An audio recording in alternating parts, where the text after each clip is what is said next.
Okay, everybody. I wanted to go with this blog post on the blog spot Just Chilling. You see that the blog spot is Nettie and Me, blogspot.com.brazil. It's called Just Chilling, no political correctness around here, and it's a treatment for Ebola.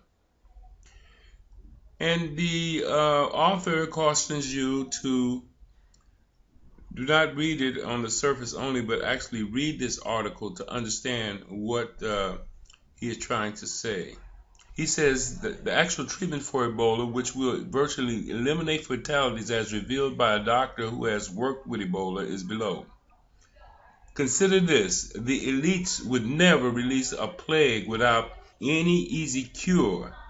And along with this Ebola outbreak, an American biowarfare firm has been working in Sierra Leone for the past 5 years. And basically, the author goes on to describe the mode of action of vitamin C in preventing and treating Ebola. So here's the summary here. It says, from an anonymous doctor, summary: the very first symptom of Ebola are exactly the same as scurvy, which is caused by inadequate vitamin C. Though scurvy is seldom fatal as a primary condition, scurvy also represents only a partial deficiency of vitamin C. The body still has a lot of vitamin C compared to zero, which Ebola causes. Absent any vitamin C, blood vessels become very weak and start to lose blood, and platelets become ineffective and unable to trigger clots. So death by Ebola is caused by massive internal bleeding and loss of blood, which can be stopped simply by taking enormous doses of vitamin C until the immune system succeeds in killing off the virus. I hope you can understand it. It says Ebola is probably best known of a class of viruses known as hemorrhagic fever viruses. In fact, the Ebola virus was initially recognized in 1976. Other less known but related viral syndromes include yellow fever, dengue hemorrhagic fever, Rift Valley fever, Crimean Congo hemorrhagic fever, Kashmir forest disease, Omsk hemorrhagic fever with renal syndrome, hantavirus pulmonary syndrome, Venezuelan hemorrhagic fever, Brazilian hemorrhagic fever, Argentine hemorrhagic fever, Bolivian hemorrhagic fever, and Lassa fever. The Ebola virus infection, also known as African hemorrhagic fever, has the distinction of having the highest case fatality rate of the virus infections noted above, ranging from 53% to 88%. Now it goes on to discuss and compare scurvy with hemorrhagic fever. It says that in the classic form of scurvy that evolves very slowly from the gradual depletion of vitamin C body stores, the immune system will be sufficiently compromised by infection for infection to claim the patient's life before the extensive hemorrhage that occurs after all vitamin C stores have been completely exhausted.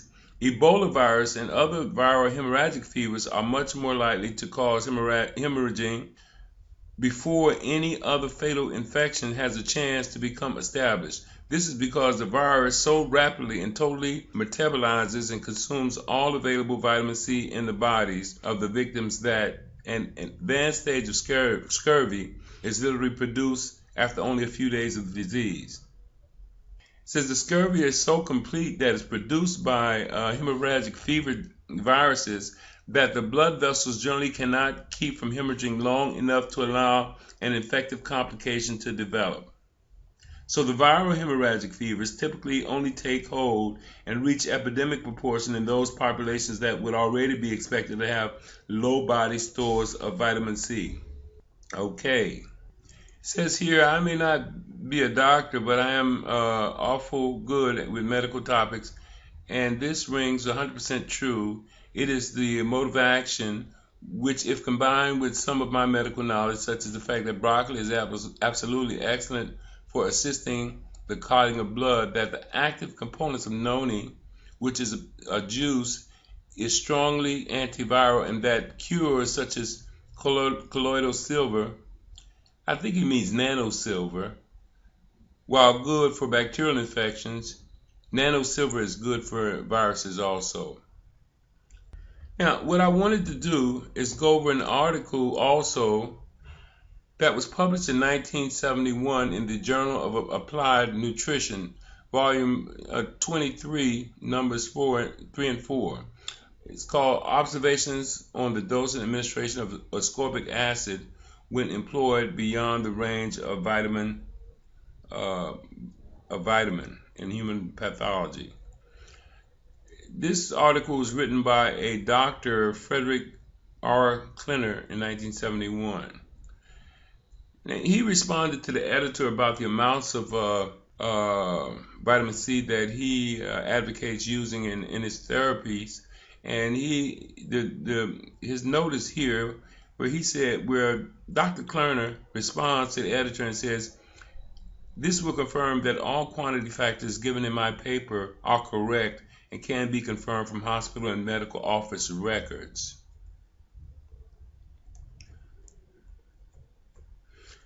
Now, what he starts out saying is that folklore of past civilizations report that for every disease afflicting man, there is an herb of its equivalent that will effect a cure.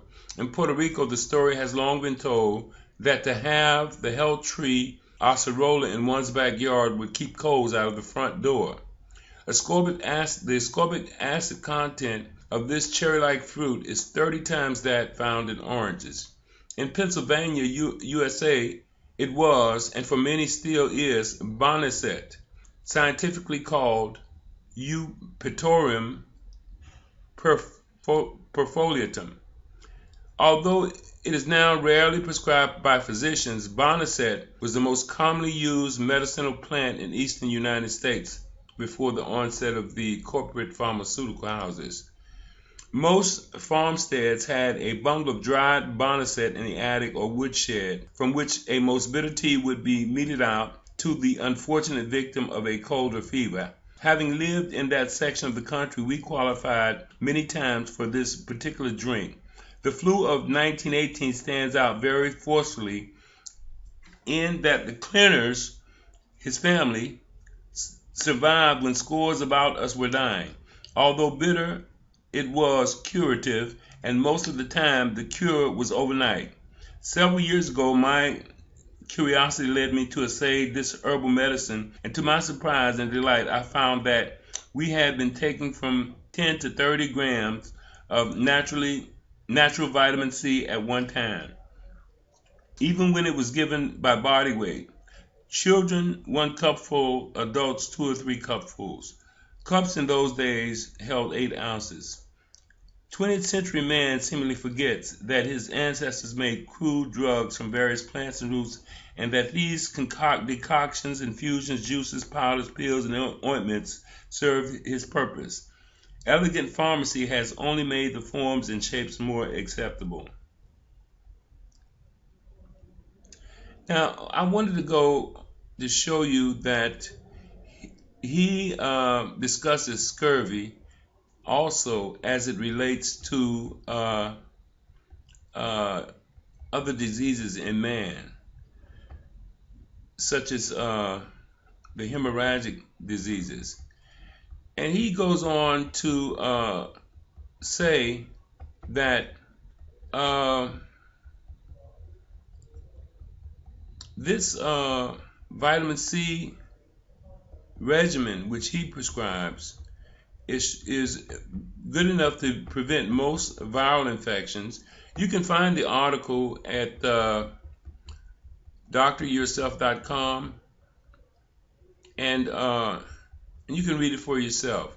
And basically, it tells you what are adequate doses of vitamin C that a person should take to prevent himself from getting viral diseases and other diseases, as a matter of fact. And I find it very interesting, and I myself believe that vitamin C is a cure for Ebola virus, along with any other hemorrhagic fever virus, and that the powers that be would never have released this viral attack on the public without they themselves knowing that that there is a cure, and a cure that's readily accessible anywhere in the world. So that is the report I wanted to make today.